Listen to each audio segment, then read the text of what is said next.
കലാസാഹിത്യ രംഗത്ത് പ്രവർത്തിക്കുന്ന നിരവധി കലാകാരന്മാരെ ഗോശ്രീ വിഷൻ പ്രേക്ഷകർക്ക് പരിചയപ്പെടുത്തി കൊടുത്തിട്ടുണ്ട്.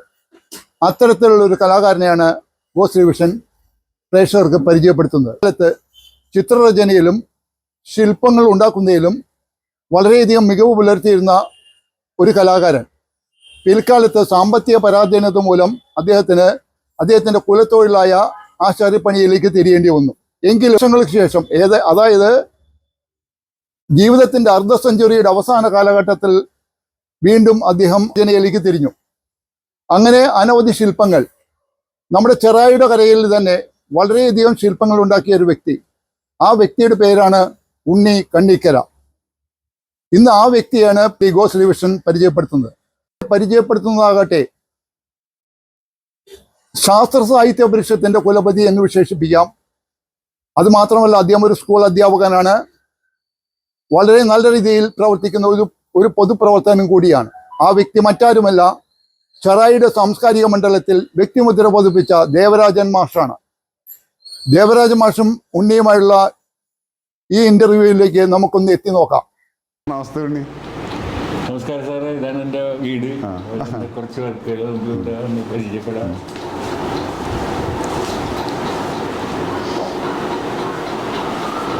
ഇതൊക്കെ അടുത്ത് ചെയ്ത വർക്കുകളാണല്ലോ. അതെ അതെ അതെ, ഇതാണ് ഞാൻ സാറിനോട് നേരത്തെ പറഞ്ഞ പോലെ ഒരു ചലഞ്ചായിട്ട് ഏറ്റെടുത്തിട്ട് ചെയ്യണം. ഇത് ചെറുതേക്കെന്ന് പറഞ്ഞ മരത്തിലാണ്. അപ്പൊ ഇതിന് ആർട്ടിഫിക്കലായിട്ടും കുറച്ച് വ്യത്യാസമൊക്കെ ഉണ്ടായിരുന്നു. ഞാൻ ആദ്യമായിട്ട് ചെയ്യണ ഒരു കൃഷ്ണനാണെന്ന് വേണമെങ്കിൽ പറയാം സാർ. അത് കഴിഞ്ഞ് പിന്നെ നമ്മളത് ഇഷ്ടപ്പെടാതെ വന്നപ്പോഴാണ് ഇതിലേക്ക് വന്നത്. അപ്പോഴേക്കും കുറച്ചുകൂടി ഒരു പ്രോഗ്രസ് ഉണ്ട് എന്നാണ് എൻ്റെ വിശ്വാസം. പിന്നെ നമ്മള് ലാസ്റ്റ് ചെയ്ത് വെച്ച കൃഷ്ണൻ ഇതാണ്. അതാണ് നമുക്ക് എപ്പോഴും നല്ല ഇഷ്ടമായിട്ടൊക്കെ കൊടുക്കണം എന്ന് ഞാൻ നേരത്തെ പറഞ്ഞിരുന്നു. ഇത് കുമ്പിൾ എന്ന് പറഞ്ഞ കാട്ടുമരമാണത്.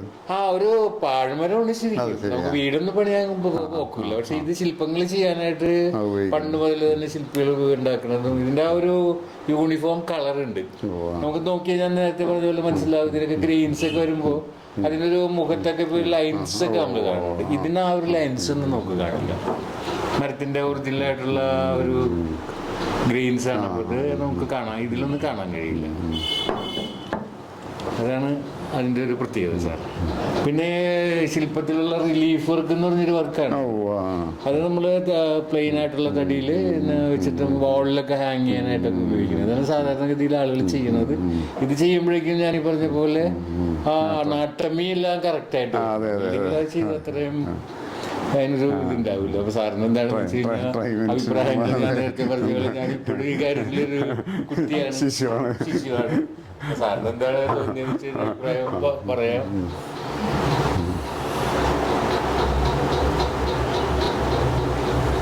നമ്മളാ ശാസ്ത്രീയമായിട്ട് പഠിക്കുന്നതിൻ്റെ ഒരു കുറവ് ചിലവിൽ കാണുന്നുണ്ട്. അത് വർക്ക് കൊണ്ട് മാറി വരാവുന്നതാണ് നമ്മൾ. പക്ഷെ ഒരുപാട് ചെയ്യണമെന്ന് മാത്രമേ ഉള്ളൂ. അങ്ങനെയാണ് നമ്മളതിൻ്റെ ഇത് വരുന്നത്. അപ്പോൾ എല്ലാം ശാസ്ത്രീയമായിട്ട് എല്ലാവരും ചെയ്യുന്ന എല്ലാം ശാസ്ത്രീയമായിട്ട് കൊള്ളണമെന്നില്ല. അതൊക്കെ പെരുന്തച്ഛന്റെ സിനിമയിലൊക്കെ നമ്മൾ കാണുന്ന കുറച്ച് സീനുകളും അതാണ്. അദ്ദേഹം പറയുന്ന ആ മെഷർമെന്റിനേക്കാൾ അപ്പുറത്ത് ഒരു ശില്പം നമുക്ക് കാണുമ്പോൾ ആളുകളിലേക്ക് അതിലേക്ക് മെഷർമെന്റിന് മാറാമെന്നാണ്. അതും അത്ര ഞാൻ നേരത്തെ പറഞ്ഞ പോലെ അത്രയ്ക്കൊരു സ്ഥാനത്തേക്ക് വിഗ്രഹങ്ങളൊക്കെ നോക്കുമ്പോൾ നമ്മൾ അനാട്ടമി ശരിക്കും നോക്കിയിട്ട് തന്നെ ചെയ്യേണ്ടത്. അത്ര വേറെ മറ്റു കാര്യങ്ങളിൽ അനാട്ടമി ഒന്നും പറയുന്നേ ഇല്ല. ഇപ്പൊ വലിയ ഉടലും തലയൊക്കെ ഉണ്ടാക്കിയിട്ട് അങ്ങനെ നമ്മുടെ ഒരു ഭാവനയിൽ വരുന്നൊരു കാര്യമുണ്ട്. അങ്ങനെ വരുത്താം. അത് അനാട്ടമി അതിലൊരു ബാധകമല്ല. പക്ഷെ അനാട്ടമി ഉള്ളതിൻ്റെ ഒരു മെച്ചം എന്ന് വെച്ചിട്ടുണ്ടെങ്കിൽ അത് അതിൻ്റെതായ ഒരു പൂർണിമ കിട്ടും എന്നുള്ളതാണ്. പിന്നെ എൻ്റെ കുടുംബത്തിലുള്ളവരെ പരിചയപ്പെടാൻ ഞാൻ നേരത്തെ പറഞ്ഞ പോലെ ഇത് പോയി 2 ചേച്ചിമാരുണ്ടായിരുന്നു. ഇത് ഇളയ പെങ്ങളാണ്. ചേച്ചി മാത്രമേ ഉള്ളൂ. എൻ്റെ കുഴപ്പമായിട്ട് എൻ്റെ കുടുംബത്തിലുള്ള ഇതിന്റെ ഭാര്യ. ഇയാളെന്താ ചെയ്യണെന്ന് പറഞ്ഞാൽ മസ്കറ്റിലാണ് ഗ്യാരേജിന്റെ സൂപ്പർവൈസർ. ശരിയാണ്. സാറിനോട് ഞാൻ നേരത്തെ പറഞ്ഞാൽ ഇത് തുടർന്നു പോകാനായിരുന്നു. ഇനി വേണമെങ്കിൽ ഇയാളുടെ ഒരു കാലഘട്ടം മാറുന്നതനുസരിച്ച് വേണം ചെയ്യാവുന്നതാണ്. ചെയ്തുകൊടുന്നില്ല കേട്ടോ. ഇപ്പൊ ഉണ്ണിയെന്നെ കൊണ്ട് വൈകിയാളുടെ രംഗത്തേക്ക് വന്നത് ആണ്. അപ്പൊ അങ്ങനെയൊക്കെ വരാം. നമുക്ക് എപ്പോഴാണ് എന്റെ ഒരു ഇത് വരാൻ? ഞാനിപ്പോഴേ ഈ അമ്പലങ്ങളിൽ ഈ കൊടിമരത്തിലെ വിഗ്രഹമൊക്കെ ഉണ്ടായിരുന്നു. അപ്പൊ അതൊരു ദൈവികമായിട്ടുള്ള ചടങ്ങായിട്ട് ഇവിടെ വന്ന് വീട്ടില് വന്ന് വാദ്യക്കാരൊക്കെ വാദ്യമേളക്കാരൊക്കെ വന്ന് അതിന്റെ കമ്മിറ്റിക്കാരും ശാന്തിയൊക്കെ വന്ന് ചെറിയ പൂജയൊക്കെ ചെയ്തിട്ടാണ് ഇവിടെ നെയ്റ്റ് വാങ്ങി കൊണ്ടുപോകുന്നത്. അതിവിടെ ഈ ഭാഗത്തുള്ള ആളുകൾക്ക് ഒരു എന്താ പറയുക, നമുക്കും ഒരു ഭക്തിയുടെ ഒരു ഇതിലേക്ക് വരാൻ നമ്മളുടെ വീട്ടിൽ മാത്രമല്ല വരുന്നുള്ളൊരു ഒരു ആത്മസംതൃപ്തി ആ കാര്യത്തിലുണ്ട്. പക്ഷെ അത് എന്റെ കാലത്തിന് ശേഷം എങ്ങനെ തുടർന്നു അത് വന്നോടത്ത് ചെയ്യണമെന്ന് മാത്രമേ ഉള്ളൂ. അതിന് മുൻകൂട്ടൊന്നും തീരുമാനിക്കണ്ടാവുള്ളൂ. അത്രേ ഉള്ളു. പിന്നെ അത്രേ ഉള്ളു. നമ്മൾ ഈ കൊത്തുന്നതേ ഈ അകിലെന്ന് പറഞ്ഞൊരു മരം ഉണ്ടല്ലോ, ചന്ദനത്തിന്റെ. അതെ, ചന്ദന. അതെ, അത് ആണ് സാധാരണ ഈ മയിലിനെയൊക്കെ കൊത്താനായിട്ട്, കാളയെ കൊത്താനായിട്ട് അമ്പലങ്ങളിലൊക്കെ ഉപയോഗിക്കുന്ന ഒരു സാധനം. ചന്ദനത്തിന് പകരം ചന്ദനത്തിന്റെ തന്നെ വെപ്പത്, പക്ഷെ ചന്ദനമല്ല അത്. ചന്ദനകിൽ എന്ന് പറയും. വീട്ടിലുണ്ടാ മരം. വലിയടിയായിട്ടൊക്കെയാണ്. വേണമെങ്കിൽ ഉപയോഗിക്കാട്ടോ. പിന്നെ നന്നായിട്ട് കൊത്താൻ പറ്റും. നല്ല മരം. അത് തന്നെ നല്ല കളർ കിട്ടുകയാണ് അതില്. അതിൽ ഈ ചന്ദനം, ഈ കട്ടിലൊക്കെ ഉണ്ടാക്കാൻ രാജാക്കന്മാർ ഉപയോഗിച്ചൊരു സാധനമാണ്. പറയാം, ഞാൻ മരം വെട്ടിയതിന്റെ കഷ്ണം കിടപ്പുണ്ട്. വേണമെങ്കിൽ അത് എന്തെങ്കിലും ഉപയോഗിക്കാൻ പറ്റും.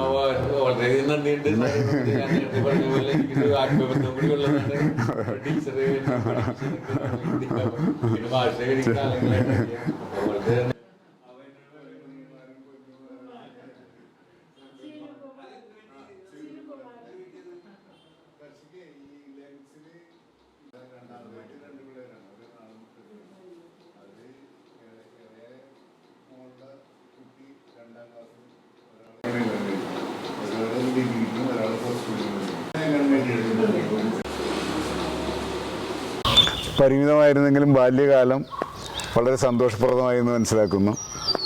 അതിനെക്കുറിച്ച് എന്താ പറയാനുള്ളത്? ബാല്യകാലം എന്ന് പറഞ്ഞാൽ നമ്മൾ വളരെ അടുത്തുള്ളൊരു സ്കൂളിൽ തന്നെയാണ് നമ്മളുടെ വിദ്യാഭ്യാസ കാലം ഉണ്ടായിരുന്നത്. 1 മുതൽ 7 വരെ നമ്മൾ അരയ സ്കൂൾ എന്ന് പറയുന്ന സ്കൂളിലാണ് പഠിച്ചിരുന്നത്.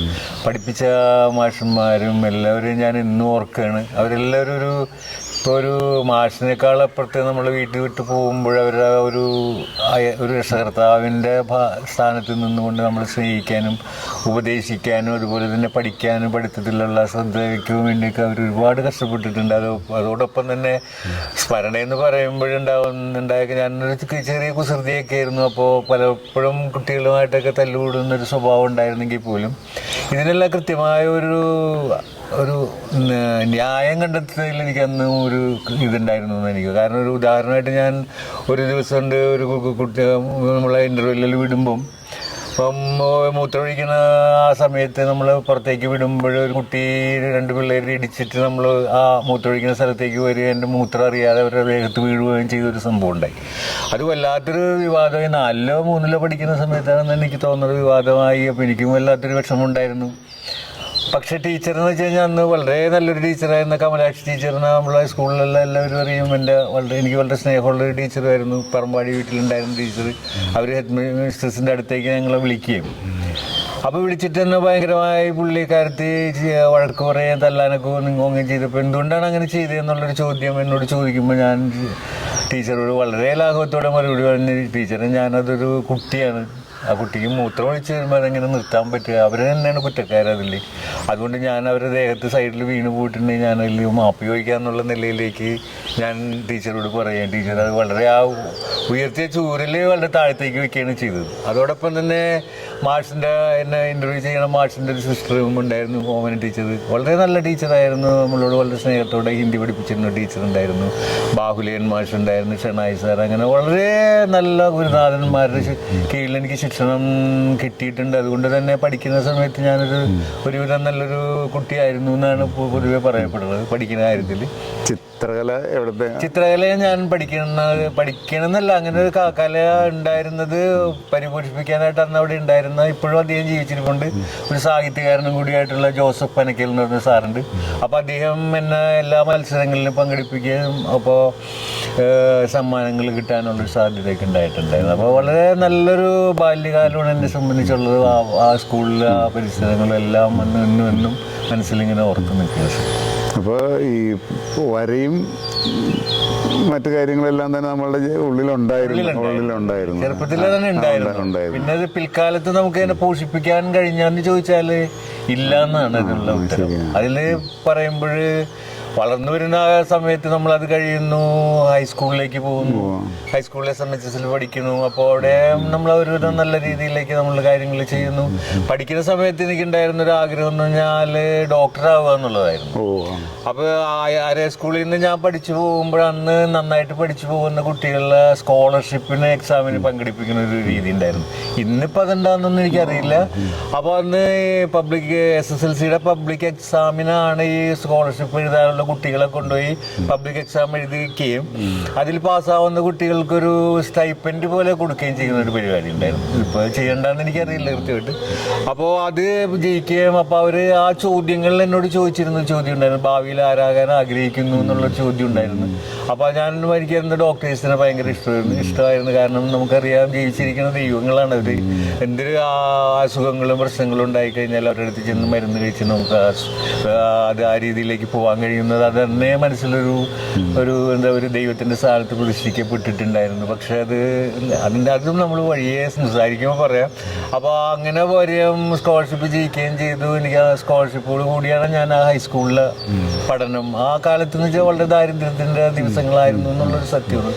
ഒരു ഷർട്ട് അല്ലെങ്കിൽ ഒരു ഉടുപ്പ് പോലും നല്ല രീതിയിൽ നമുക്ക് അണിയാൻ കഴിയാത്തൊരു ആ സ്കൂൾ ജീവിതം ഉണ്ടെങ്കിലും വീട്ടിലുള്ള അമ്മയും അച്ഛനും എല്ലാം കൂടി അവർ ബുദ്ധിമുട്ടി കഷ്ടപ്പെട്ടിട്ടാണെങ്കിലും അത് ചെയ്തു തരുന്ന സ്ഥിതി. 3 മക്കളായിരുന്നു ഞങ്ങൾ. 3 മക്കളായിരുന്നു. മൂത്ത ചേച്ചി, പിന്നെ അതിന് ഇളയതും ചേച്ചിയായിരുന്നു. 3ാമത്തെ മകനാണ് ഞാൻ. അപ്പോൾ വീട്ടിലമ്മക്ക് 6-7 കുട്ടികളുണ്ടായിരുന്നു എന്നാണ് പറയുന്നത്. അപ്പോൾ അതിനിടയ്ക്ക് ചേച്ചിയുടെയും 2 ചേച്ചിമാരുടെ ഇടയിൽ എനിക്ക് താഴെയും 8 ആൺകുട്ടികളുണ്ടായിരുന്നു. അവരെല്ലാവരും അകാലത്തിൽ മരിച്ചു പോവുകയാണ്. അന്നത്തെ പോഷകാഹാരക്കുറവോ അല്ലെങ്കിൽ കൃത്യമായൊരു മെഡിക്കൽ അറ്റൻഷൻ കിട്ടാതെ പോകുന്നത് കൊണ്ടാകും എന്നാണ് എനിക്ക് തോന്നുന്നത്. അതാണ് എനിക്ക് ആ ഒരു സ്കൂൾ ജീവിതത്തിന്റെ കാലഘട്ടത്തിൽ പറയാനുള്ളത്. അതിനുശേഷം കോളേജിൽ പോകുമ്പോഴും ഞാൻ പ്രീ ഡിഗ്രിക്ക് പഠിക്കുന്നത് മാലിങ്കര കോളേജിലാണ്. അവിടെ നമുക്ക് നല്ലൊരു അന്തരീക്ഷം കിട്ടിയിട്ടുണ്ട്. പക്ഷെ അന്ന് ഞാൻ ചെയ്തിരുന്ന ഒരു കാര്യം എന്ന് വെച്ച് കഴിഞ്ഞാൽ ശനിയാഴ്ച അപ്പോഴേക്കും വീട്ടിലെ സ്ഥിതി, അച്ഛൻ്റെ പണിയും അതുമായിട്ട് ബന്ധപ്പെട്ടൊക്കെ കഷ്ടതകൾ ഇങ്ങനെ ടൈറ്റായി വരുന്നൊരു സമയം. അപ്പോൾ ശനിയാഴ്ച ദിവസങ്ങളിൽ അവിടെ ഈ NCC ഉണ്ടായിരുന്നു സാർ. അപ്പോൾ NCCക്ക് ചേരുകയും അവിടെ നിന്ന് ഭക്ഷണമൊക്കെ കഴിക്കുകയും ചെയ്യുന്നൊരവസ്ഥയിലേക്ക് ഇങ്ങനെ മാറി. അപ്പോഴേക്കും എനിക്കൊരു 10-18 വയസ്സാവുന്ന സമയത്ത് തന്നെ അച്ഛൻ്റെ കൂടെ പണിക്ക് പോകാനും.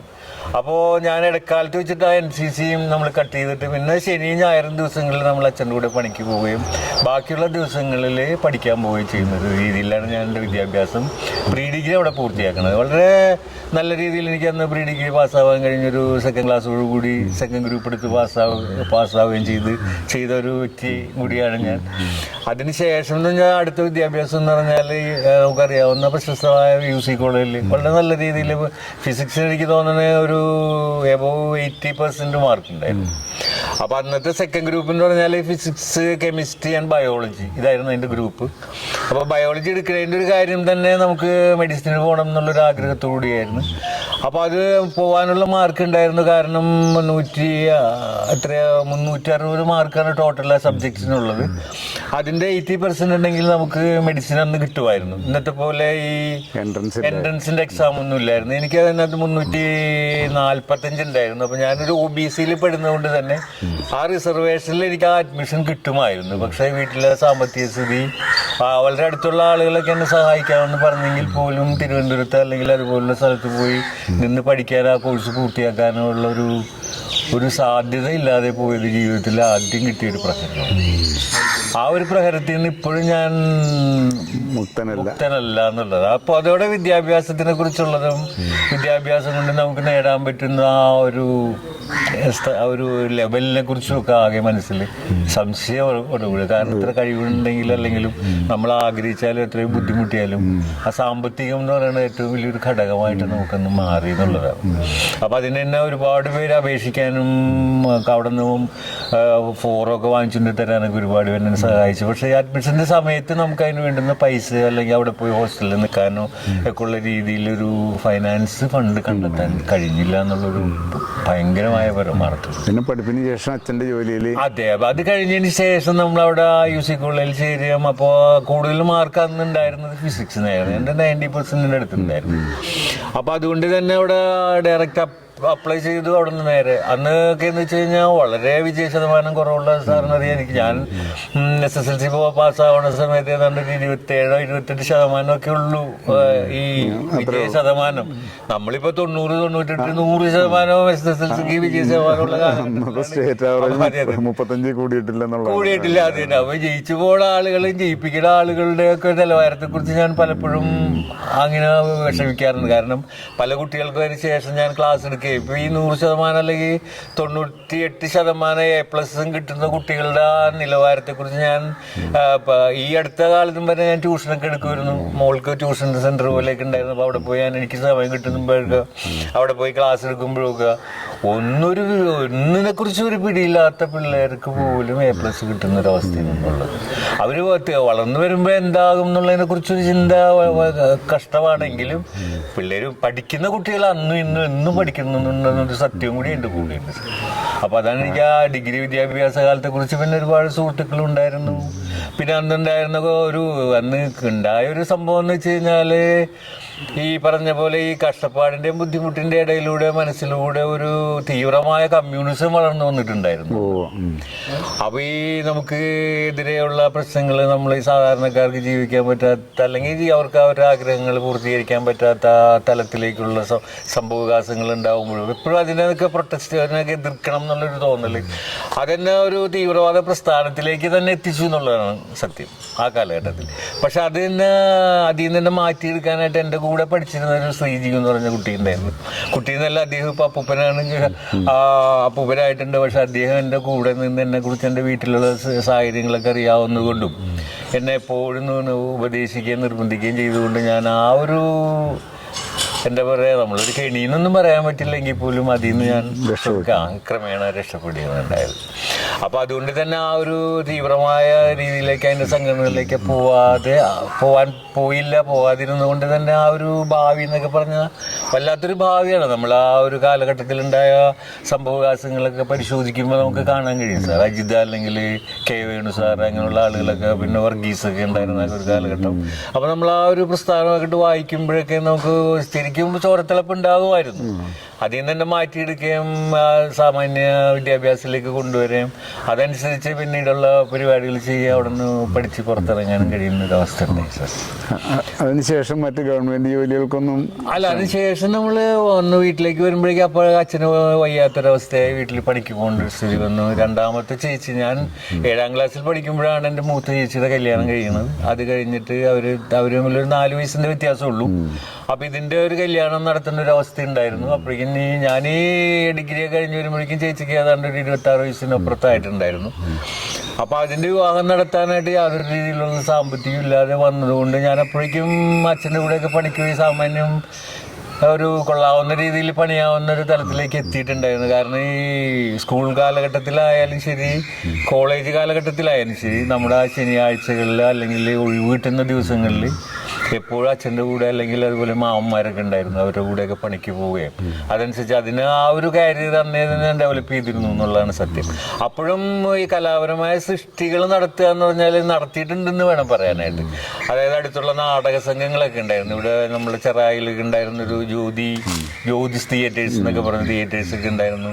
അതുപോലെ തന്നെ മറ്റ് കലാവേദികളൊക്കെ ചെറായിലുണ്ടായിരുന്നു. അവരൊക്കെ നാടകങ്ങളും അതുപോലുള്ള കലാപരിപാടികളൊക്കെ നടത്തുമ്പോൾ അതിന് 1ാം സമ്മാനം കിട്ടുന്ന ആളുകൾക്ക് കൊടുക്കാനുള്ള ട്രോഫി ഞാൻ തന്നെ ഡിസൈൻ ചെയ്ത്, അതായത് നമ്മളിപ്പോൾ കോപ്പി അടിച്ചിരുന്നതാണെന്ന് വേണമെങ്കിൽ പറയാം. പ്രായത്തിലൊക്കെ സ്റ്റേറ്റ് ഗവൺമെൻറ് അല്ലെങ്കിൽ അതുപോലുള്ള സാംസ്കാരിക സമിതികൾ അല്ലെങ്കിൽ ചലച്ചിത്ര ലോകം അവർ കൊടുക്കുന്ന ട്രോഫി പോലെയുള്ള ശില്പങ്ങൾ ഞാൻ അന്ന് ഉണ്ടാക്കി കൊടുക്കും. മരത്തില് മരത്തില്. അപ്പൊ അത് തികച്ചും അർദ്ധനഗ്ന സ്ത്രീകളുടെ കൈയൊക്കെ മുകളിലേക്ക് ഉയർത്തി വെച്ചിട്ട് ഉള്ള ശില്പങ്ങളായിരുന്നു. പക്ഷെ അത് പിന്നെ വലുതായി വരുമ്പോഴും കാണുമ്പോഴും ഒക്കെ സ്ത്രീകളും കുട്ടികളും ഒക്കെ അടുത്തൊക്കെ ഉള്ളപ്പോൾ നമുക്ക് ഇത് ചെയ്യാനായിട്ടുള്ളൊരു നാണക്കേട് പോലെ തോന്നിയിട്ടുണ്ട്. ഒരു കലാകാരനേക്കാൾ ഉപരി നമ്മളൊരു കുടുംബം, കുട്ടികൾ, സമൂഹമായിട്ടൊക്കെ ബന്ധപ്പെടുമ്പോൾ ഇത്തരം ശില്പങ്ങളോട് അവരൊരു ആറ്റിറ്റ്യൂഡ് വേറെയാണ്. അപ്പൊ ഇത് ചെയ്യുന്ന ആളുടെ മനസ്സിനെ കുറിച്ചൊക്കെ അവർ അന്വേഷിക്കുമെന്നൊക്കെ ഉള്ളൊരു സംശയം എൻ്റെ മനസ്സിൽ അന്നേ കടന്നു. എന്നാലും 2-3 ഇതിനൊക്കെ വേണ്ടി നമ്മൾ ചെയ്ത് കൊടുത്തിട്ടുണ്ട്. പിന്നെ ഇവിടെ വേറെ സാംസ്കാരിക സമിതി ഒരു പ്രാവശ്യം ധർമ്മരത്നം മെമ്മോറിയൽ ഒരു അവാർഡ് കൊടുക്കാൻ വേണ്ടി സാമൂഹ്യ സേവനം നടത്തുന്ന ആളുകളൊക്കെ ക്ഷണിക്കുകയും അപ്പോൾ അതിന് വേണ്ടുന്ന ഒരു അധ്യാപകൻ്റെ ഒരു ശില്പവും ഞാൻ ശരിയാക്കി കൊടുക്കണ്ടായിരുന്നു. അപ്പം അന്ന് ഉണ്ടായിരുന്നെങ്കിൽ പോലും പിന്നീട് വരുന്ന ഈ ഒരു കലാപരമായി നമുക്ക് ആളുകൾക്ക് എല്ലാവർക്കും ഇഷ്ടപ്പെടുന്ന രീതിയിലുള്ള ശില്പങ്ങൾ ഉണ്ടാക്കാൻ എനിക്കന്ന് താല്പര്യം ഉണ്ടായിരുന്നില്ല എന്നുള്ള സത്യം. അതുകൊണ്ട് തന്നെ ഞാൻ അതിനു വേണ്ടി ശ്രമിച്ചു നോക്കിയിട്ടില്ല എന്നുള്ളത്. സ്വന്തം തൊഴിലിൽ മാത്രം തൊഴിൽ മാത്രം ഇതാവുകയും നല്ല നല്ല വീടുകളും അതുപോലുള്ള ക്ഷേത്രങ്ങളടക്കം ക്ഷേത്രങ്ങളിൽ എപ്പോഴും നമ്മൾ ചെയ്യുന്നത് ഈ തരം 3D ആയിട്ടുള്ള ശില്പങ്ങളല്ല. അപ്പൊ ഫ്ലാറ്റ് ആയിട്ടുള്ള പലകളിൽ ഡിസൈൻസ് അവിടെ ദൈവങ്ങളുടെ ശില്പങ്ങളൊക്കെ കുത്തിവെക്കുന്നത്. പക്ഷെ 3Dയിലേക്ക് വരുമ്പോൾ അതിനൊരുപാട് സാങ്കേതികങ്ങൾ നമ്മൾ അഭ്യസിക്കേണ്ടതുണ്ട്. അപ്പൊ എന്നെ സംബന്ധിച്ച് ഞാൻ നേരത്തെ പറഞ്ഞ പോലെ വിദ്യാഭ്യാസത്തിന് ഞാൻ അന്നേ വെറുത്തു എന്നല്ല, ഒരു ഇഷ്ടമില്ലാതെ ആകുന്നൊരു തലം വന്ന് ചെയ്യുന്ന ഇതാണ്. നമ്മൾ ഇഷ്ടപ്പെടുന്ന ഒരു കാര്യം ചെയ്യാൻ പറ്റാതെ അതിലേക്ക് വരാൻ കഴിയാതെ പോയി എന്നുള്ളൊരു മനസ്താപം ഇന്ന് വന്നു. അതുകൊണ്ട് ജോലിക്ക് വേണ്ടി ശ്രമിച്ചു. PSCയുടെ ടെസ്റ്റുകളൊക്കെ എഴുതി പാസ്സാവുകയൊക്കെ ചെയ്തെങ്കിൽ പോലും PSCയിൽ നമുക്കൊരു പോസ്റ്റിംഗ് കിട്ടിയില്ല. പിന്നെ പറയാനുള്ളത് വെച്ചാൽ കേരളവർമ്മ കോളേജിൽ വെച്ചിട്ട് 88-90 എനിക്ക് എൻ്റെ ഒരു ഓർമ്മ, ദേവസ്വം ബോർഡിലേക്കൊരു ടെസ്റ്റ് എഴുതുകയും ആ ടെസ്റ്റിൽ പാസ്സാവുകയും ചെയ്ത്. എൻ്റെ കൂടെ എൻ്റെ ഒരു കസിൻ ബ്രദറും ഉണ്ടായിരുന്നു. അദ്ദേഹം MA LLB ഒക്കെ എടുത്ത ആളായിരുന്നു. അദ്ദേഹം ഞാനും ഒരേപോലെ ആ ടെസ്റ്റ് എഴുതുകയും അദ്ദേഹത്തിന് എനിക്കും അതിനകത്ത് നിന്ന് റാങ്ക് കിട്ടുകയും അവർ അഭിമുഖത്തിന് വിളിക്കുക വരെ ചെയ്തു. പക്ഷേ കഴിഞ്ഞിട്ട് അവർ പോസ്റ്റിംഗ് തരാത്തൊരവസ്ഥ. അപ്പോൾ അത്രയും എത്തിയിട്ടും അദ്ദേഹത്തിന് അതിനു മുമ്പും ഒരു തിക്തമായ അനുഭവം ഉണ്ട്. കാരണം പഞ്ചായത്ത് എക്സിക്യൂട്ടീവ് ഓഫീസറുടെ റാങ്ക് ലിസ്റ്റിൽ 9th വരെ വന്നു. 7 പേരെ ആ വർഷം അവർ അപ്പോയിന്റ് ചെയ്തു. ഈ 2 പേരിൽ ഒരാൾ വിട്ടുപോകുന്ന ഒരവസ്ഥ പുള്ളിക്കും ഉണ്ടായിരുന്നു. ആ പുള്ളിയും ഈ പറഞ്ഞ പോലെ MA LLB എടുത്തിട്ടാണെങ്കിൽ പോലും എനിക്കിപ്പോൾ സ്മരിക്കാതിരിക്കാൻ നിവൃത്തിയില്ല. കാരണം അത്രയും ബുദ്ധിമുട്ടി ഞങ്ങളുടെയൊക്കെ ജീവിത പ്രാരാബ്ദങ്ങൾക്കിടയിൽ നിന്ന് അത്രയും വലിയൊരു ഡിഗ്രിയൊക്കെ എടുത്തെങ്കിൽ പോലും അതിനനുസരിച്ചുള്ള ഒരു തലത്തിലേക്ക് എത്തിയില്ല. പക്ഷെ പിന്നീട് നമ്മളുടെ വാസ്തുവിദ്യ കൊണ്ട് തന്നെ ഇപ്പോൾ നമ്മൾ ഒരു സമ്പാദ്യം അല്ലെങ്കിൽ പണമാണ് നമ്മൾ ഉദ്ദേശിക്കുന്നതെങ്കിൽ ആ രീതിയിലേക്ക് പുള്ളിക്ക് വരാൻ കഴിഞ്ഞു എന്നുള്ളൊരു സത്യം കൂടി അതിൽ ബാക്കി നിൽക്കുന്നുണ്ട് സാർ. അപ്പോൾ പിന്നെ അതിനെക്കുറിച്ച് വേറെ നമുക്ക് ഒന്നും പറയാനില്ല അത്തരം കാര്യങ്ങൾ. പിന്നെ ഈ ശില്പങ്ങളിലേക്ക് വരാനുള്ള കാരണം എന്ന് വെച്ച് കഴിഞ്ഞാൽ നേരത്തെ പറഞ്ഞു, അമ്പലങ്ങളിലും വീടുകളിലും ഒക്കെ നമ്മൾ നന്നായിട്ട് വീടുകളൊക്കെ ചെയ്യുമ്പോൾ ആ നമ്മളെ ക്ലയന്റിന്റെ ആഗ്രഹം അനുസരിച്ച് ശില്പങ്ങളൊക്കെ ഉണ്ടാക്കി കൊടുക്കാറുണ്ട്. വീടുകളിലുള്ള പൂജാ മുറികളൊക്കെ ഉണ്ടാക്കുമ്പോൾ ദൈവങ്ങളുടെ ശില്പങ്ങൾ ആവശ്യം വരുന്നു. അതുപോലെ തന്നെ വേറെ മറ്റു ദൈവങ്ങളെ ഉപദേവതകളുടെ ശില്പങ്ങൾ ആവശ്യമായിട്ട് വരുന്നു എന്നുള്ള തലം വന്നപ്പോൾ എനിക്ക് ഓർമ്മയുള്ളതെന്ന് വെച്ച് കഴിഞ്ഞാൽ ഞങ്ങൾ മുരമ്പത്തൊരു വീട് ചെയ്തുകൊണ്ടിരിക്കുമ്പോൾ അവിടെ പൂജാ വിഗ്രഹം ഉണ്ടാക്കിയപ്പോൾ അദ്ദേഹത്തിന് ഒരു 4 അടി ഉയരമുള്ളൊരു കൃഷ്ണന്റെ വിഗ്രഹം വേണമെന്ന് എന്നോട് പറഞ്ഞു. അപ്പം ഞാൻ ചെയ്യും എന്നുള്ള ഉദ്ദേശത്തിലാണ് അദ്ദേഹം എന്നോട് പറഞ്ഞത്. പക്ഷേ എനിക്കത് ചെയ്യാനുള്ള ധൈര്യമില്ലായിരുന്നു. കാരണം ഒരു കൃഷ്ണന്റെ വിഗ്രഹമൊക്കെ നമ്മൾ ചെയ്യാന്ന് പറഞ്ഞാൽ അതിൻ്റെതായ തലങ്ങൾ വേണം, അതിനെക്കുറിച്ച് പഠിക്കണം, ഇല്ലേ? ഇത് കണ്ടാലൊരു കൃഷ്ണനാണെന്ന് തോന്നണം ആളുകൾക്ക് മിനിമം. അപ്പോൾ ആ ഒരു തലത്തിലേക്ക് എനിക്ക് ചെയ്യാൻ പറ്റില്ല എന്നുള്ളൊരു ബോധം ഉണ്ടായതുകൊണ്ട് എൻ്റെ ബന്ധത്തിൽ തന്നെയുള്ള ഒരു പയ്യൻ അമൃത ചിത്രകല അക്കാഡമിയിലൊക്കെ പോയി പഠിച്ചൊരു പയ്യൻ്റെ അരൂരുള്ളത്, അദ്ദേഹത്തിന് വിളിക്കുകയും അവൻ വന്നിട്ട് അവൻ നന്നായിട്ടൊക്കെ പടമൊക്കെ വരയ്ക്കുക ശില്പങ്ങളൊക്കെ ചെയ്യുമെങ്കിൽ പോലും അവൻ വന്ന് ആ ശില്പം കംപ്ലീറ്റ് ചെയ്തു. പക്ഷെ അത് ആർക്കും ഇഷ്ടപ്പെട്ടില്ല എന്നുള്ളത്. ഇത് എത്ര ഇതായാലും ബാക്കിയുള്ള വർക്കുകൾ എന്തെല്ലാം ആണെങ്കിൽ പോലും നമ്മൾ ആ മുഖത്തേക്ക് നോക്കുമ്പോൾ നമുക്കുണ്ടാവുന്ന ഒരു ചൈതന്യം ഒന്നില്ല. ഒരു എന്താ പറയുക, ഒരു ആകസ്മികമായി അങ്ങനെ സംഭവിച്ചു. അപ്പൊ അതുകൊണ്ട് തന്നെ കണ്ടവർക്കും ഇപ്പൊ അത് ഏൽപ്പിച്ച എനിക്കും വല്ലാത്തൊരു മനപ്രയാസമായി. എങ്കിലും അത് അവര് പാർട്ടിയെ സംബന്ധിച്ച് അവര് വേറെ ഒന്നും പറഞ്ഞില്ലെങ്കിൽ പോലും നമുക്കത് എന്നോട് തൃപ്തികരമായില്ല. അപ്പൊ അത് വല്ലാത്തൊരു വിഷമം മനസ്സിൽ ബാക്കിയാക്കി. അപ്പൊ എനിക്ക് പിന്നീട് ഞാൻ ആലോചിക്കുന്നത്, ഞാനേതായാലും ഇത്രയും വർഷമായില്ലേ ചെയ്യാൻ തുടങ്ങിയിട്ട്, നമുക്ക് എന്തുകൊണ്ട് ചെയ്തുകൂടാ എന്നുള്ളൊരു, അത് ചെയ്തുകൂടാ എന്നുള്ളൊരു തോന്നൽ എന്റെ മനസ്സിലപ്പോ പ്രായം ഏതാണ്ട് ഒരു 59 കഴിഞ്ഞു. ഒരു 60 വയസ്സിന്റെ അടുത്ത് എത്തേണ്ട പ്രായമൊക്കെ. അപ്പൊ ഓർക്കുക ഇത്രയും പ്രായത്തിനിടയ്ക്ക് എനിക്കങ്ങനെ തോന്നിയിട്ടില്ല. ഞാൻ ചെയ്യാനിരുന്നെങ്കിൽ ഞാൻ ഓർക്കും ചെയ്യാൻ നേരത്തെ ഇരുന്നെങ്കിൽ എവിടെയൊക്കെ എത്താമായിരുന്നു എന്നുള്ളൊരു തോന്നല്. അപ്പൊ ആ ഒരു വെല്ലുവിളി എനിക്ക് മനസ്സിലേക്ക് വരികയും പിന്നെ ഞാൻ നിരന്തരമായി അതിനുവേണ്ടി ശ്രമിക്കുകയും ചെയ്യും. അപ്പൊ ആദ്യം ചെയ്യുമ്പോൾ നമ്മളിപ്പോ ഒരു ബിഗിനർ എന്നുള്ള നിലയ്ക്ക് കൃത്യമായ പ്രപ്പോർഷൻ ഒന്നും കിട്ടാതെ വരിക, മുഖത്തേക്കൊക്കെ നോക്കുമ്പോൾ നമുക്ക് അതിൻ്റെ ഒരു ഒന്നും നമുക്ക്, അപ്പൊ എന്നെ സംബന്ധിച്ച് എനിക്ക് വേറെ നഷ്ടങ്ങളില്ല, ആരും അതുമായിട്ട് നഷ്ടപ്പെടുന്ന ഒരു അവസ്ഥയുമില്ല. അതുകൊണ്ട് തന്നെ ഞാൻ വീണ്ടും വീണ്ടും അത് ചെയ്തു. അപ്പൊ പിന്നീട് വരുന്ന സംഗതികളിലൊക്കെ നമുക്ക് കറക്റ്റ് ചെയ്ത് ചെയ്യാൻ പറ്റിയെന്നാണ് എന്റെ വിശ്വാസം.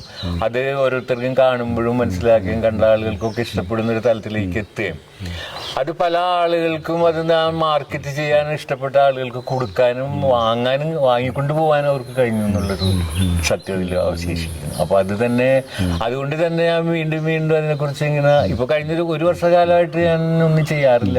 കാരണം വേറെ പണികളുടെ തിരക്കിൽ പെട്ടു പോകുമ്പോൾ ഇപ്പൊ ആണെങ്കിൽ വേറെ ചില പ്രശ്നങ്ങൾ, ആരോഗ്യപരമായ പ്രശ്നങ്ങളൊക്കെ ഉള്ളത് കൊണ്ട് അത് കുത്തിയിരുന്നിങ്ങനെ നമുക്ക് ചെയ്യാൻ പറ്റാത്തൊരവസ്ഥയാണ്.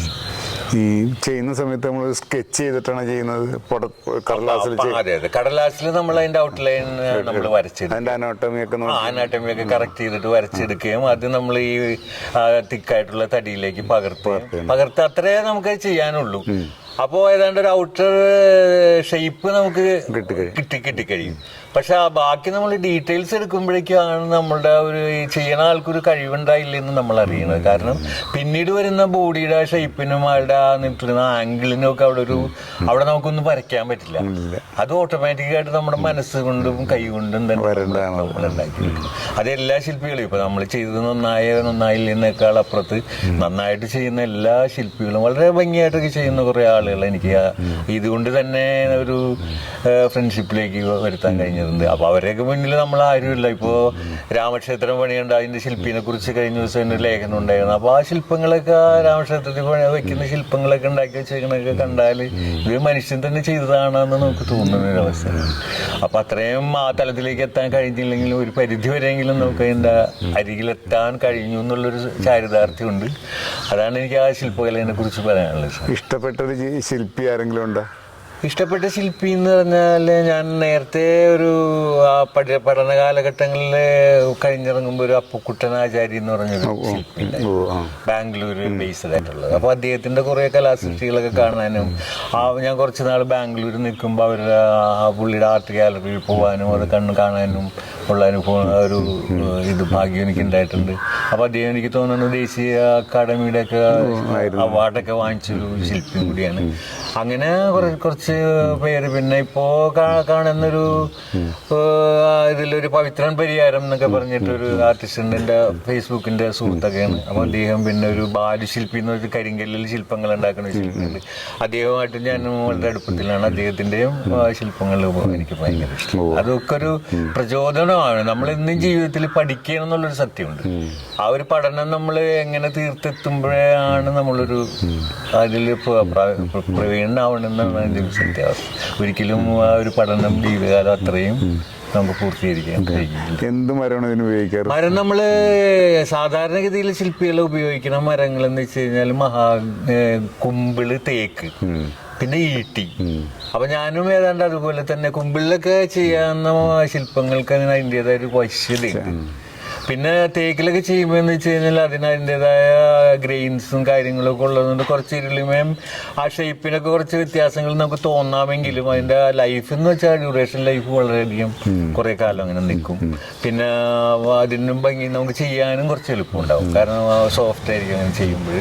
അപ്പോൾ അത് ഒരു കാര്യമാണ്. പിന്നെ അതിലേക്ക് പിന്നെ ചെയ്യുന്നത് ഈട്ടിയിലൊക്കെ ചെയ്യാം. ഈട്ടിയിലൊക്കെ ചെയ്യുമ്പോൾ എന്ന് വെച്ചാൽ ഫുള്ളി ഡാർക്ക് ആയതുകൊണ്ട് അതിൻ്റെ കുറച്ച് ഡീറ്റെയിൽസിൽ നമുക്കൊരു ബുദ്ധിമുട്ടൊക്കെ അനുഭവപ്പെടും. കൃത്യമായിട്ട് കണ്ണൊക്കെ ഉണ്ടാക്കി വരുമ്പോൾ അതിനൊരു ഡാർക്ക്നെസ് ഓട്ടോമാറ്റിക്കായിട്ട് ഇതിനുള്ളതുകൊണ്ട് ഈ കണ്ണിന്റെ ആ കൃഷ്ണമണി അങ്ങനെയുള്ള സംഭവത്തിലേക്കൊക്കെ നമുക്ക് അവിടെ മാത്രം ഡാർക്ക്നെസ് കൊടുക്കാൻ പറ്റാത്തൊരു, അപ്പൊ ആ ഭാവത്തിൽ വരുന്ന വ്യത്യാസങ്ങൾ നമ്മൾ ഒരുപാട് ഫീൽ ചെയ്യാറുണ്ട്. അപ്പൊ അങ്ങനെയാണ് ആ ശില്പങ്ങളുടെ മരമായിട്ടുള്ള അതിന്റെ ഒരു താതാത്മ്യം ഞാൻ മനസ്സിലാക്കിയത്. ഇനിയിപ്പോ അത് ആ രംഗത്തേക്ക് തന്നെ ഇറങ്ങണം എന്നുള്ള നിലയ്ക്ക് നിൽക്കുകയാണ് ഞാൻ. ഏതെങ്കിലും ക്ഷേത്രങ്ങളിൽ നമ്മൾ വിഗ്രഹങ്ങൾ കൊടുത്തിട്ടുണ്ട്? ആ ക്ഷേത്രങ്ങളിൽ നമ്മൾ കൊടുത്തിട്ടുണ്ട്. നമ്മൾ ചിറ്റൂര് ക്ഷേത്രം പണിയാനായിട്ട് അതിന്റെ മേൽക്കൂരയും അതുമായിട്ടുള്ള സംഭവങ്ങൾ പണിയാനായിട്ടുള്ള സന്ദർഭം ഉണ്ടായി. പിന്നെ ഈ ഞങ്ങളുടെ അടുത്ത് തന്നെ വാച്ചാക്കൽ എന്ന് പറയുന്ന സ്ഥലത്ത് ഒരു അന്നപൂർണേശ്വരി ശിവയുടെ ക്ഷേത്രത്തിൽ സർപ്പക്കാവ് ഉണ്ടായിരുന്നു. അപ്പോൾ ആ സർപ്പക്കാവിൽ വെച്ചിരിക്കുന്ന ദേവിയുടെ ശില്പങ്ങളും അവിടെയുള്ള സർപ്പങ്ങളുടെ ശില്പങ്ങളും നമുക്ക് ഉണ്ടാക്കാനുള്ള ഒരു അവസരം ഉണ്ടായി. പിന്നെ അതിനുശേഷം ഞാൻ ഒരു 4-5 പേർക്കെങ്കിലും ഈ കൃഷ്ണന്റെ വിഗ്രഹം ഉണ്ടാക്കുകയും അത് ഇവിടെ നിന്ന് അയച്ചു കൊടുക്കുകയും ചെയ്തിട്ടുണ്ട്. അപ്പൊ എന്റെ കൂടെ പഠിച്ച എന്റെ ക്ലാസ്മേറ്റ്സ് ആയിട്ടുള്ള ഞാൻ ഓർക്കുന്ന ഒരു സുഷമ എന്ന് പറഞ്ഞൊരു കുട്ടിയല്ലാതെ ഇപ്പൊ അമ്മൂമ്മയൊക്കെ എന്നെ സംബന്ധിച്ച് അതൊരു കുട്ടിയാണ്. ആ കുട്ടി അതുപോലെ ഒരു സുഷമ, പിന്നെ ഒരു രാജേശ്വരി എന്ന് പറഞ്ഞൊരു കുട്ടിയൊക്കെ എന്നോട് ഇത് കാണുകയും ഫേസ്ബുക്കിൽ കാണുകയും എന്നോട് വേണമെന്ന് പറയുകയും ചെയ്തിട്ട് ഞാനത് അയച്ചു കൊടുക്കുകയൊക്കെ ചെയ്തു. പിന്നെ ഓർമ്മയിലുള്ളത് ഒരു അങ്കമാലിയിൽ ഒരു ബാലൻ എന്ന് പറഞ്ഞൊരു സാറുണ്ട്. അദ്ദേഹത്തിനും ഞാൻ ഈ സാധനം അദ്ദേഹത്തിനൊക്കെ വീട്ടിലിപ്പോ അവരിപ്പോ എന്നെ കണ്ടുകൊണ്ടാണ് ഉറക്കോടെന്ന് വേണമെങ്കിൽ പറയാം. ആ രീതിയിൽ എല്ലാവർക്കും കാണാൻ ഇഷ്ടപ്പെടുകയും ചെയ്തു എന്നുള്ളൊരു ഒരു ചാരിതാർത്ഥ്യം കൂടി ആ കാര്യത്തിലുണ്ട്. അപ്പൊ നമ്മുടെ ഈ സൃഷ്ടികളെ കുറിച്ച് തൃപ്തിയുണ്ടോ? തൃപ്തിയുണ്ടല്ലേ? ഇനി കൂടുതൽ ചെയ്യണമെന്നുള്ള ആഗ്രഹമുണ്ട്. പൂർണ്ണതയിലെത്തിയില്ലെങ്കിൽ പോലും അത് ചെയ്യുമ്പോൾ നമുക്ക് ഉണ്ടാവുന്ന ഒരു സന്തോഷവും അത് കാണുന്ന ആളുകളിൽ എത്രത്തോളം അത് എഫക്ട് ചെയ്യുന്നു എന്നുള്ളതാണ് സത്യത്തിൽ ഒരു ശില്പി എന്നുള്ള നിലയ്ക്ക് എൻ്റെ ആ ഒരു കരിയറിന്റെ ഒരു എന്താ പറയാ ആകത്തുക എന്ന് പറയല്ലേ. ഞാൻ നേരത്തെ ആദ്യമേ പറഞ്ഞു, നമ്മൾ ആ ഒരു വീട്ടിലേക്ക് ഉണ്ടാക്കുമ്പോൾ 4 അടി ഉയരമുണ്ടായിരുന്നു ഒരു കൃഷ്ണന്റെ വിഗ്രഹം.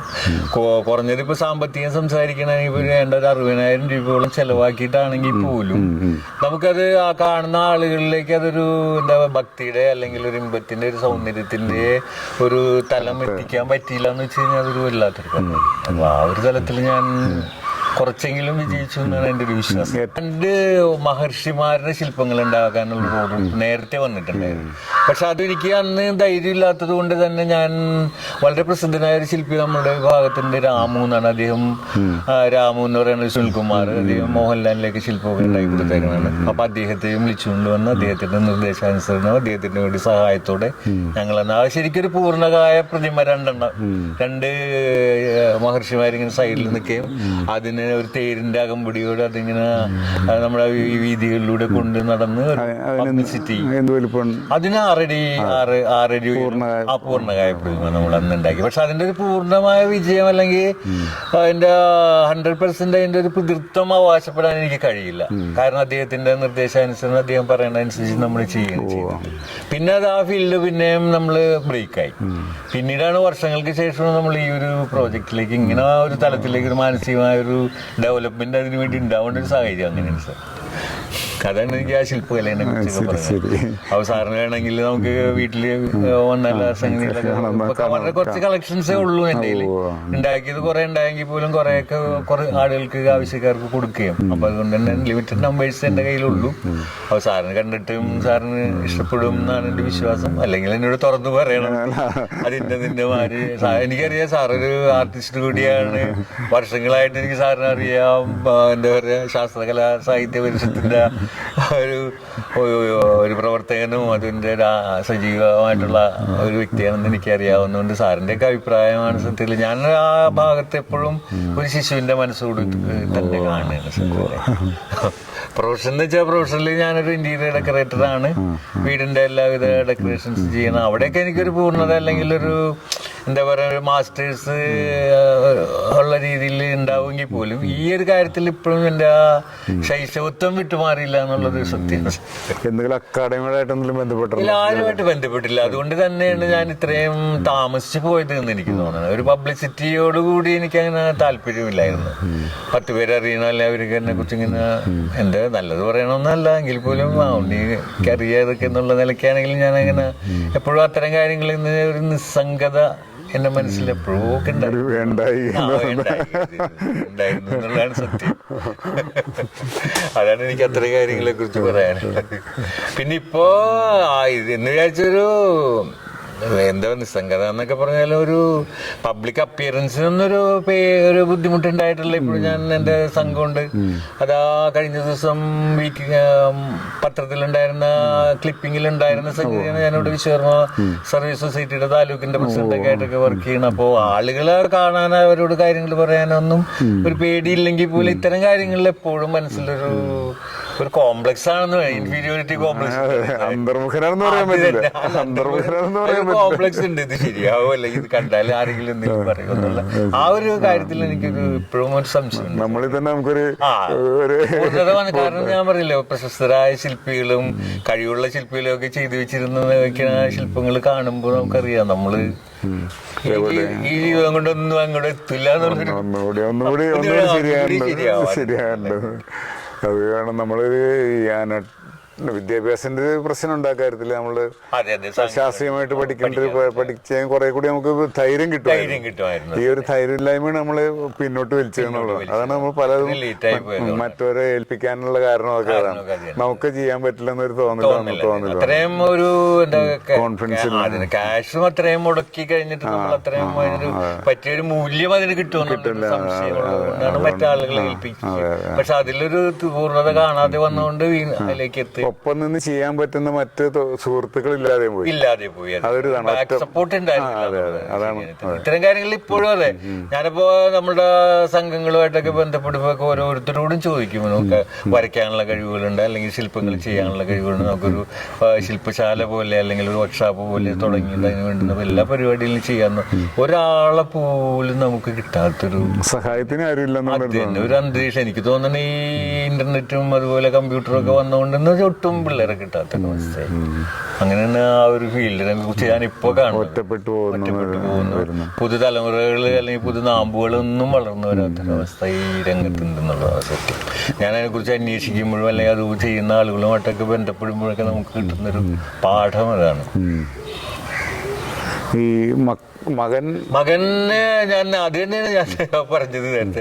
പുള്ളിക്ക് അതിലൊക്കെ വരയ്ക്കാനൊക്കെ താല്പര്യം ഉണ്ടെങ്കിൽ പോലും ഈ രംഗത്തേക്ക് കടന്നു വരാനായിട്ട് അദ്ദേഹത്തിന് യാതൊരുവിധ താല്പര്യങ്ങളും ഇല്ല. പുള്ളിയുടെ ഫീൽഡും പുള്ളി തെരഞ്ഞെടുത്തത് ഓട്ടോമൊബൈലിൽ എഞ്ചിനീയറിംഗും അതുപോലെ സംഗീത കളമശ്ശേരിയിൽ പോയിട്ട് അതിന്റെ ഒരു കോഴ്സൊക്കെ പാസ്സായി ഇപ്പൊ പുള്ളി പുറത്തു പോയി ആ ജോലിയിൽ ഏർപ്പെട്ടിരിക്കുകയാണ്. അപ്പൊ ഈ ഒരു ഫീൽഡിലേക്ക് ഇല്ല. അപ്പൊ നമ്മുടെ ഒരു തലമുറ ഉണ്ടാവും, അത് കഴിഞ്ഞാൽ പിന്നെ ആരും ഉണ്ടാവും. ഒരവസ്ഥ ഇവിടെ ഉണ്ടെന്നുള്ളത് സത്യം. അതൊരു എന്താ പറയുക, ഒരു ചോദ്യചിഹ്നം കൂടിയാണ്.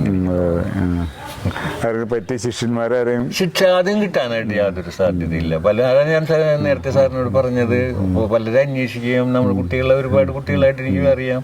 പക്ഷെ ആർക്കും ഈ പറഞ്ഞ പോലെ ഇനി വരയ്ക്കുന്ന കുട്ടികളാണെങ്കിൽ ഒരു ശില്പം ഉണ്ടാക്കാനുള്ള ഒരു ടാലന്റ് ഇല്ലായ്മ അല്ലാന്ന് എനിക്ക് തോന്നുന്നത്. അത് താല്പര്യമില്ല. അത്ര ഒരുപാട് സമയം നമ്മൾ വേസ്റ്റ് ചെയ്യും. എന്നെ സംബന്ധിച്ച് ഞാൻ സാറിനോട് പറഞ്ഞ പോലെ ഇന്റീരിയർ ഡെക്കറേഷന്റെ വർക്കുമായിട്ടൊക്കെ ബന്ധപ്പെട്ട് പുറത്തു പോയിട്ട് അത് കഴിഞ്ഞ് വന്നിട്ട് വീട്ടിലിരിക്കുന്ന ആ സമയത്ത് രാത്രി 1 മണി 2 മണി വരെയൊക്കെ ഇരുന്നിട്ടാണ് നമ്മളിത് ചെയ്യുന്നത്. അപ്പൊ അതിനോട് അത്രയും ഒരു കമ്മിറ്റഡ് ആയിട്ടുള്ളൊരു മൈൻഡ് ഉണ്ടാവുക, ഞാൻ എന്തെങ്കിലും എവിടെയെങ്കിലും എത്തിക്കണം എന്നുള്ളൊരു മനസ്സ് നമുക്ക് തോന്നുന്നതുകൊണ്ടാണ് അത്രയും ആ ഒരു എന്ത് പ്രതിബന്ധങ്ങളെ നമ്മൾ തരണം ചെയ്യുന്നത്. പക്ഷെ ഇപ്പോഴത്തെ കുട്ടികൾക്ക് ഞാൻ നേരത്തെ പറഞ്ഞ പോലെ ഇന്റർനെറ്റും അതുപോലെ കമ്പ്യൂട്ടറും ഒക്കെ ആയിക്കഴിഞ്ഞപ്പം ഇത്തരം കൈകൊണ്ട് ചെയ്യുന്ന കലാപരമായ അല്ലെങ്കിൽ കരകൗശലമായിട്ടുള്ള വൈദഗ്ധ്യങ്ങൾ അല്ലെങ്കിൽ കഴിവ് അത് നമ്മുടെ സമൂഹത്തിന്റെ ഏറ്റവും വലിയൊരു പാളിച്ചയായിട്ട് ഞാൻ കാണുന്നത്. തലമുറകളുടെ വ്യത്യാസം.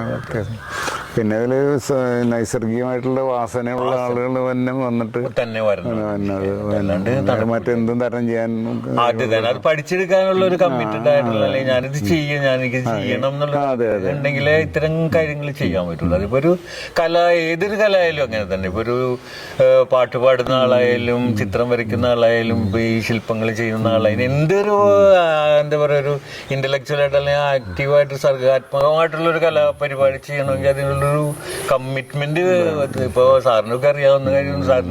സാറിന്റെ ഒക്കെ കലാപരിപാടികൾ കലകളും അതൊക്കെ ഡെവലപ്പ് ചെയ്യുമ്പോൾ എത്രത്തോളം ബുദ്ധിമുട്ട് എടുത്തിട്ടുണ്ടാവും എന്നുള്ളത് ഓരോ ആളുകളെ കുറിച്ച് നമുക്കറിയാൻ പറ്റും.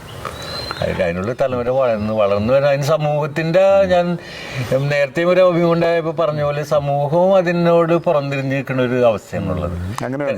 ഇത്തരം കലാകാരന്മാരെ കണ്ടെത്തിയാലും അവർക്ക് വേണ്ടുന്ന ഒരു പ്രചോദനം അല്ലെങ്കിൽ ഒരു പ്രേരണ അല്ലെങ്കിൽ അവർക്ക് ഇത് വളർത്തിയെടുക്കാൻ ആവശ്യമായ ഒരു സപ്പോർട്ട് അല്ലെങ്കിൽ ആ ഒരു അംഗീകാരം കൊടുത്തുകൊണ്ട് അവരെ കൊണ്ട് ചെയ്യിപ്പിക്കാനുള്ള ഒരു എന്താ പറയുക പ്രചോദനം കൊടുക്കാനായിട്ട് നമ്മുടെ സമൂഹം അത് കണ്ടിട്ട് അവര് തിരിഞ്ഞു പോകുന്ന ഒരു എന്തെങ്കിലും പാട്ട് കേട്ട് ചെവി കൂടി കേട്ട് മറ്റേ ചെവി കൂടി കളയുന്ന പോലെ നന്നായിട്ടുണ്ട് കേട്ടോ. ഒരു പിന്തുണാ സംവിധാനം ഇല്ല അത് ഇല്ലാത്തതും പിന്നെ വേണ്ടുന്ന ഒരു മാർക്കറ്റിങ്ങും ഇല്ലാന്നിരിക്കുന്നു. കാര്യം ഇതൊന്നും മാർക്കറ്റ് ചെയ്യണോന്നുള്ള പിന്നത്തെ ചോദ്യമാണെങ്കിൽ പോലും അത് ചെയ്യുന്ന ആളുടെ ജീവിതമായിട്ട് ബന്ധപ്പെട്ട വ്യാപനം ഉണ്ടെങ്കിൽ വികാസം ഉണ്ടാവുള്ളൂ.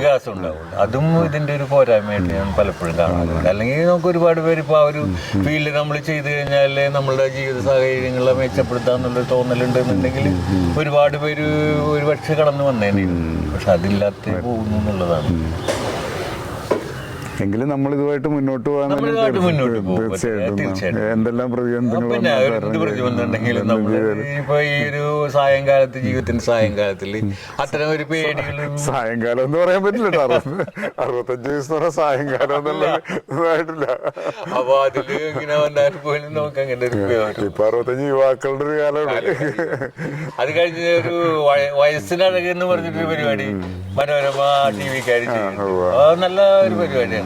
പ്രായമായ ആളുകൾ വന്ന് പ്രോഗ്രാമിൽ പങ്കെടുക്കുകയും അവരുടെ കലാപരിപാടികൾ കാണുമ്പോൾ ഇപ്പോഴത്തെ ചെറുപ്പക്കാർ വന്ന് ഈ ബ്രേക്ക് ഡാൻസ് അത് കാണിക്കുന്ന ആ ഒരു തലത്തിനേക്കാൾ അപ്പുറത്ത് കലകൾ എത്രത്തോളം മനുഷ്യന്റെ മനസ്സിലുണ്ട്, അത് പ്രായമായാലും അവർക്കത് പ്രകടിപ്പിക്കാൻ കഴിയും എന്നുള്ളൊരു സത്യം വിളിച്ചു പറഞ്ഞ ശരിയാണ്. സായങ്കാലം അല്ലെങ്കിൽ ചെറുപ്പത്തിന്റെ തുടിപ്പാണെന്ന് നമുക്ക് പറയാൻ കഴിയും. പിന്നെ ശാരീരികമായിട്ടുള്ള പ്രയാസങ്ങളൊക്കെ ഉണ്ടാവും, നമ്മുടെ അസുഖങ്ങൾ വരാം, അങ്ങനെയുള്ള കാര്യങ്ങളൊക്കെ ഉണ്ടാവും. അതൊക്കെ തടസ്സങ്ങളാണെങ്കിൽ തന്നെ അത് ജീവിക്കാൻ കഴിയുന്നതാണ്. ഈ ഒരു ഊന്നൽ കൊടുത്തു കഴിയുമ്പോൾ അതിലേക്ക് ശ്രദ്ധ വരുമ്പോൾ മറ്റു പല കാര്യങ്ങളും മാറി നിൽക്കുന്നുള്ളൊരു അത് മനസ്സ് നമ്മളോടൊപ്പം നിൽക്കുക, ശരീരം താനെ വരുന്ന. അതെ നമുക്ക് മനസ്സുണ്ടെങ്കിൽ ചെയ്യാൻ പറ്റും എന്നുള്ളൊരവസ്ഥയാണ്. അപ്പൊ ഇതാണ് ഉണ്ണി. പരമ്പരാഗതമായിട്ട് കിട്ടിയതെന്ന് പറയാൻ പറ്റില്ലെങ്കിൽ തന്നെ സ്വന്തം കഴിവുകൊണ്ട് തന്നെ ഇത്തരം നേട്ടങ്ങൾ ഉണ്ടാക്കിയെടുക്കാൻ കഴിഞ്ഞു എന്നുള്ളതാണ് ഉണ്ണിയെ സംബന്ധിച്ച് നമ്മൾ കാണുന്നൊരു പ്ലസ് പോയിന്റ്. ഉണ്ണിക്ക് ഇനിയും നല്ല ശില്പങ്ങൾ ഉണ്ടാക്കാൻ കഴിയട്ടെ എന്ന് ആഗ്രഹിക്കുന്നു. നമുക്ക് ഉണ്ണിയുടെ വർക്കുകൾ എന്ന് തന്നെ പറയാം, ചില സൃഷ്ടികൾ നമുക്ക് കാണാവുന്നൊരു അവസരം ഉണ്ടാകട്ടെ എന്ന് ആഗ്രഹിക്കുന്നു. നന്ദി. ഞങ്ങളുടെ തൊട്ടടുത്തുള്ളതാണ് എൻ്റെ ഉണ്ണി. ഞങ്ങൾ 16 സെൻറ്റ് സ്ഥലത്തിലാണ് ഞങ്ങളുടെ 2 വീട്. അത്രയും 40 വർഷമായിട്ട് പരിചയമുണ്ടെങ്കിലും ഉണ്ണിയുടെ ഇന്നത്തെ ആ സംഭാഷണം അനുസരിച്ച് എനിക്ക് ഇത്രയും അറിവുണ്ടായിരുന്നില്ല ഉണ്ണിയെപ്പറ്റി. എന്നാലും പല കാര്യങ്ങളും ഇപ്പോൾ കേട്ടതിൽ വളരെ വളരെ വളരെ തൃപ്തനാണ് ഞാൻ. ഇത്രയും അറിവുണ്ടെന്ന് പോലും എനിക്ക് അറിഞ്ഞൂടാ. ചെറുപ്പത്തിലെ വലിയ ഇതിൽ എന്താ പറഞ്ഞത്, ഈ ഇതായി പോകുമ്പോഴെന്ന് പറഞ്ഞത് ഇല്ല ഡോക്ടറാവണം, അല്ല ഡോക്ടറാവണം തന്നെയല്ല, അത് കൂടാണ്ട് പറഞ്ഞില്ല, ഭയങ്കര വീരനായിട്ട് പോകാനുള്ളൊരു ഇതൊക്കെ പുള്ളിയുടെ മനസ്സിൽ വന്നതാണ്.